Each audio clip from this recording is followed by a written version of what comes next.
Hello, dear students. Welcome to Lucy Online English class. Today, we will complete the activity solution of our revision lesson, and it's the final part. So, let's do them. আমরা আমাদের আগের ক্লাসে activity 8 পর্যন্ত solve করেছিলাম। এখন activity 9। চলো দেখি কি বলছে। Put a tick mark to choose the right answer. অর্থাৎ দেখো দুটো করে অপশন দেওয়া আছে নিচের প্রশ্নগুলোতে। সেখান থেকে তোমাকে যে কোনো একটা চুজ করতে হবে, বেছে নিতে হবে এবং তাতে টিক মার্ক দেওয়া আছে। One is done for you, একটা তোমার জন্য করে দেওয়া হলো। যেমন দেখো প্রথমেরটাতে আই অ্যাম আছে আর ইজ আছে, রিডিং আ বুক। আর আমরা সবাই জানি আই এর পরে সবসময় অ্যাম হয়, তো I am reading a book. Next, তো আমরা সবাই জানি আই এর পরে অ্যাম হয়, হি সি সহ যত থার্ড পার্সন সিঙ্গুলার নাম্বার রয়েছে তাদের সবেতেই ইজ হয় এবং থার্ড পার্সন প্লুরাল নাম্বার হলে তখন আর হয়, রাইট? তো পরেরটা দেখি, my sister am is playing. কি হবে উত্তর? My sister third person singular number, তাহলে মাই সিস্টার ইজ প্লেয়িং মানে আমার বোন খেলছে। পরেরটা, মাই প্যারেন্টস ইজ নাকি আর ওয়ার্কিং ইন দ্য ফিল্ড, মানে আমার মা বাবা মাঠে কাজ করছে। ইজ হবে না আর হবে? দেখো পেরেন্টস বলেছে, মা বাবা দুজনকে বোঝানো হয়েছে অর্থাৎ প্লুরাল, তাহলে হবে my parents are working in the field, অর্থাৎ আমার মা বাবা মাঠে কাজ করছে। তারপরে our teacher is are writing on the blackboard. Our teacher একজনকেই বলছে মানে সিঙ্গুলার হবে, তাহলে উত্তর হবে our teacher is writing on the blackboard, মানে আমাদের শিক্ষক ব্ল্যাকবোর্ডে কিংবা বোর্ডে লিখছেন। Last, you is or are swimming. কি হবে? আমরা সবাই জানি ইউর পরে সব সময় আর বসে, কারণ ইউ থার্ড পার্সন নয়, ইউ হচ্ছে second person. So the answer is you are swimming, মানে তুমি সাঁতার কাটছো। এবং আমরা সবাই জানি সুইম মানে সাঁতার কাটা। নেক্সট অ্যাক্টিভিটি 10, চলো কি আছে দেখি। Rearrange the words and make meaningful sentences. নিচে দেখো কয়েকটা এলোমেলো শব্দ দেওয়া আছে একটা লাইনে, সেগুলোকে তোমাকে সাজিয়ে একটা নতুন বাক্য তৈরি করতে হবে, মিনিংফুল অর্থাৎ অর্থবহ বাক্য তৈরি করতে হবে। রিঅ্যারেঞ্জ মানে হচ্ছে সাজিয়ে লেখা। প্রথমের উদাহরণটা দেখো, একটা তোমাদের জন্য করে দেওয়া আছে। প্রথমে দেখো ওয়ার্ডসগুলো আছে school, study, in, I, primary, তারপরে এ। তো এই শব্দগুলো এলোমেলো করে দেওয়া আছে। এবারে এই শব্দগুলো থেকে কি আমরা কোনো নির্দিষ্ট মানে খুঁজে পাচ্ছি? মানে স্কুল মানে স্কুলে কিংবা বিদ্যালয়ে, স্টাডি পড়া, ইন মানে মধ্যে, আই মানে আমি, প্রাইমারি মানে প্রাথমিক, এ মানে একটি, অর্থাৎ স্কুলে পড়ি, মধ্যে আমি, প্রাথমিক একটি। এটার কি কোনো অর্থবহ বাক্য হলো? এটা হলো না। নিচে দেখো দেওয়া আছে I study in a primary school, অর্থাৎ আমি একটা প্রাথমিক স্কুলে পড়ি। তাহলে এই এলোমেলো শব্দগুলো থেকে আমরা একটা অর্থবহ বাক্য দেখতে পাচ্ছি কিংবা একটা অর্থবহ মানে পেয়েছি। তাহলে চলো পরেরগুলো করে ফেলি। নেক্সট নেক্সট দেওয়া আছে school, close, my, to, my house is. এটাও এলোমেলো করে দেওয়া আছে, আমাদেরকে রিঅ্যারেঞ্জ করতে হবে, মানে আমাদেরকে সাজিয়ে লিখতে হবে। তাহলে উত্তরটা কি হবে? উত্তরটা হবে my school is close to my house, অর্থাৎ আমার স্কুলটা আমার বাড়ির কাছাকাছি। Next, I school go everyday to. এটা কি কোনো অর্থবহ বাক্য হলো? হলো না, আর এটা খুবই ইজি। এর উত্তর কি হবে? উত্তর হবে I go to school everyday, মানে আমি প্রত্যেক দিন স্কুলে যাই। Next, English to study love. আর সাজিয়ে লিখতে পারলে এটা কি হবে? I loves to study English, মানে আমি ইংরেজি পড়তে ভালোবাসি। তারপরে my love teachers very me much. এটা সাজালে এর উত্তর হবে my teachers love me very much, অর্থাৎ আমার শিক্ষকেরা আমাকে খুব ভালোবাসেন। Next and last, I student want to good be a. এটাকে সাজিয়ে লিখলে কি হবে? I want to be a good student, অর্থাৎ আমি একজন ভালো ছাত্রী হতে চাই কিংবা আমি একজন ভালো ছাত্র হতে চাই। আচ্ছা, চলো অ্যাক্টিভিটি 11-এ এরপরে কি বলছে দেখি। Draw a picture of an action, অর্থাৎ একটা কাজের ছবি আঁকো, in which water is used, যেখানে জল ব্যবহার হচ্ছে। ড্র আ পিকচার একটা ছবি আঁকো অফ অ্যান অ্যাকশন, একটা যে কোনো কাজের, in which water is used, যেখানে জল ব্যবহার করা হচ্ছে। Show it to your friends, এটা তোমার বন্ধুকে দেখাও। Sorry, show it to your class, অর্থাৎ এটা তোমার ক্লাসের সবাইকে দেখাও। টেল ইয়োর ফ্রেন্ডস, এবং তোমার বন্ধুদেরকে বলো how water is being used, যে এখানে জলটা কিভাবে ব্যবহার করা হচ্ছে ইন ইয়োর পিকচার, তোমার ছবিতে। এটা একটা মজার খেলা।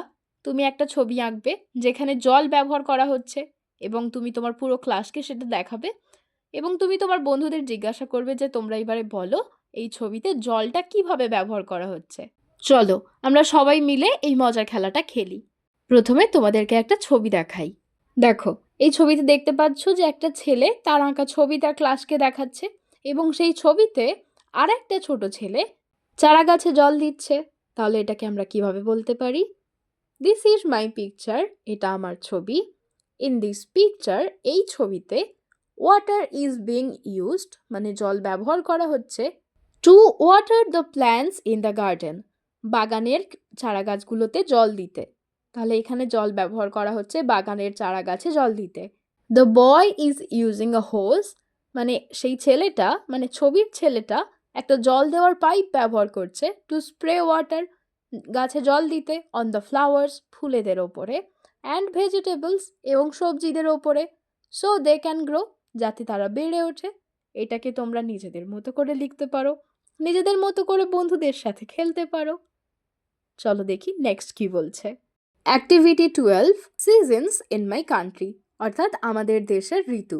সিজন মানে ঋতু। দেখো কি বলেছে, look at the words given below, অর্থাৎ নিচে যেই শব্দগুলো দেওয়া আছে সেগুলোতে দেখো। Tell your friend about the features, অর্থাৎ তুমি তোমার বন্ধুকে সেই বৈশিষ্ট্যগুলোর বিষয়ে বলো। That are related with the season, যা কিনা এই ঋতুটার সঙ্গে সম্পর্কিত। আস্ক ইউর ফ্রেন্ড, এবং তোমার বন্ধুকে বলো টু গেস দ্য সিজন, এই ঋতুটার সম্পর্কে গেস করতে। তাহলে কি বলেছে, নিচে যেই শব্দগুলো দেওয়া আছে সেটা কোনো একটা ঋতুর বিষয়েই বলা হয়েছে। এইটা তুমি তোমার বন্ধুকে বলবে, মানে এই শব্দগুলো তুমি তোমার বন্ধুকে বলবে এবং তাকে ঋতুটার সম্পর্কে গেস করতে বলবে। বিষয়টা মজার, তাই না? So let's do that. Name of the season, পয়েন্টগুলো কি কি বলেছে? ফ্যানস মানে পাখা, স্কর্চিং সানশাইন মানে তীব্র রোদ কিংবা প্রখর রোদ, তারপরে ম্যাঙ্গোজ আম, আমরা আম কোন ঋতুতে খাই? গেস করো। থান্ডারস্ট্রম, থান্ডার মানে বজ্র, স্ট্রম মানে ঝড়, মানে বজ্র বিদ্যুৎ সহ ঝড় কিংবা কালবৈশাখী।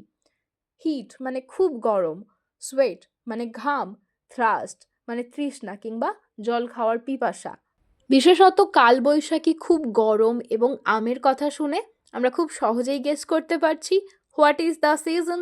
The name of the season is summer, অর্থাৎ ঋতুটির নাম হবে গ্রীষ্মকাল কিংবা গরমকাল।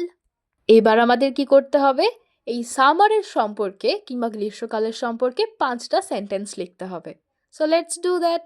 একটা ছবি দেখতে পাচ্ছি আমরা, চলো ছবিটা দেখতে দেখতে সহজ 5টা বাক্য গরমকালকে নিয়ে লিখে ফেলি। প্রথম sentence, summer is a very hot season, অর্থাৎ গ্রীষ্মকাল একটা খুবই গরম ঋতু। তারপরে the sun shines brightly in summer, মানে সূর্য গরমকালে খুবই উজ্জ্বলভাবে আলো দেয়। তারপরে we feel heat and sweat a lot, মানে আমরা খুব গরম অনুভব করি এবং আমরা খুব ঘামি, সোয়েট মানে ঘাম। We use fans to feel cool, এবং আমরা ঠান্ডা অনুভব করতে পাখার ব্যবহার করি। উই ইট জুসি ম্যাঙ্গোজ, অর্থাৎ আমরা রসালো আম খাই, অ্যান্ড ড্রিঙ্ক ওয়াটার, এবং জল পান করি। বিকজ উই ফিল হট, কারণ আমরা গরম অনুভব করি। এরপরে চলো নেক্সট কি ঋতুর কথা বলেছে দেখি। প্রথমেই বলেছে অরেঞ্জেস, অর্থাৎ কমলা লেবু। তারপরে ডালিয়াস অ্যান্ড মেরিগোল্ড, অর্থাৎ ডালিয়া এবং গাঁদা ফুল। তারপরে কোল্ড ওয়াইন্ড, ঠান্ডা বাতাস। কুইলস অ্যান্ড উলন্স, মানে লেপ এবং উলের কাপড়। কুইলস মানে লেপ এবং উলেন্স মানে উলের কাপড়। তারপরে পিকনিকস, অর্থাৎ বনভোজন। তারপরে মিস্ট মানে কুয়াশা। তারপরে প্লিজেন্ট সানশাইন, অর্থাৎ মনোরম রোদ কিংবা আরামদায়ক রোদ। তাহলে গাঁদা, ডালিয়া ফুল এবং ঠান্ডা বাতাস এবং লেপ এবং উলের কাপড়, তাছাড়া মনোরম কিংবা আরামদায়ক রোদ্দুর, কুয়াশা, বনভোজন, কমলা লেবু এগুলো আমরা কোন সময়তে পাই? Yes, the answer is winter. The season is winter, মানে শীতকাল। এবার আমরা কি করব? শীতকালের সম্পর্কেও 5টা সহজ সহজ বাক্য লিখব। চলো করে ফেলি। 5 ইজি সেন্টেন্সেস অন উইন্টার, মানে শীতকাল নিয়ে 5টি সহজ বাক্য। Winter is a cold season, শীতকাল হচ্ছে ঠান্ডার সময়। Cold wind blows in winter, অর্থাৎ শীতকালে ঠান্ডা হাওয়া বয় কিংবা ঠান্ডা বাতাস বয়। তারপরে উই ওয়্যার উলেন ক্লোথস, আমরা উলের জামা কাপড় পরি। অ্যান্ড ইউজ কুইলস, এবং লেপ ব্যবহার করি। তারপরে উই এনজয়, মানে আমরা উপভোগ করি। প্লিজেন্ট সানশাইন, মানে মনোরম সূর্যের তাপ। ইন উইন্টার, শীতকালে, তাহলে আমরা শীতকালে সূর্যের তাপ উপভোগ করি। মেনি পিপল গো ফর পিকনিকস, এবং অনেক মানুষ এই সময় বনভোজনের জন্য যায়। অ্যান্ড ইট অরেঞ্জেস, এবং কমলা লেবু খায়। ইন উইন্টার, মানে শীতকালে, মানুষজন কমলা লেবু খায় এবং অনেকে বনভোজনও করতে যায়। রাইট। তারপরে দেখো কি বলেছে, লেটস রিসাইট, অর্থাৎ চলো পড়ি। তাহলে চলো পড়ি। There once were two cats of Kilkenny, মানে এক সময় কিলকেনি শহরে 2টি বিড়াল ছিল। এখানে কিলকেনি একটা শহরের নাম। ইচ থট, প্রত্যেকেই ভাবতো। That was one cat too many, প্রত্যেকেই ভাবতো যে আর একটি বিড়াল সে যেন খুব বেশি, মানে প্রত্যেকেই অন্যজনকে সহ্য করতে পারতো না। So they started to fight, তো তারা তারপরে মারামারি করতে শুরু করেছিল। And to scratch and to bite, এবং একজন আর একজনকে আঁচড়াতে এবং কামড়াতে লাগলো।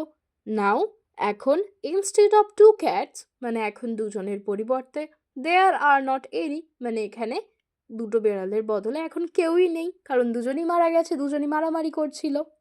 তাহলে কি বললো, একটা শহরে 2টো বিড়াল থাকতো এবং তারা দুজন দুজনকে দেখে ভাবতো যে এ হয়তো এখানে বেশি আছে, মানে এর এখানে থাকার কি দরকার আছে।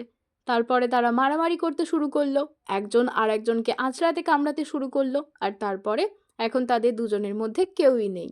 তাহলে আমরা এখান থেকে কি শিখতে পারি? যে মারামারি না করে একসঙ্গে থাকা দরকার, তাই তো? তারপরে দেখো, লেটস ওয়ার্ক টুগেদার, মানে একসঙ্গে কাজ করি। ড্র এ পিকচার, একটা ছবি আঁকো। With any one of the season, যে কোনো ঋতুর। অ্যাজ ইয়োর থিম, তোমার থিম অনুযায়ী। And show it to your friends, মানে তারপর তোমার বন্ধুকে দেখাও। এটা তোমাদের হোমওয়ার্ক থাকলো। ক্লাসে তোমরা বন্ধুদের সাথে এই মজার খেলাটা খেলতে পারো। কোনো একটা নির্দিষ্ট থিম অনুযায়ী তোমাদের একটা ঋতুর ছবি আঁকতে হবে, তারপরে বন্ধুদেরকে সেটা দেখাতে হবে। আজকের ক্লাস শেষ করছি এখানেই। পরের ক্লাসে আমরা আবার নতুন কিছু শিখব। Thanks for watching the class. আর নিজেদের খেয়াল রেখো। বাই।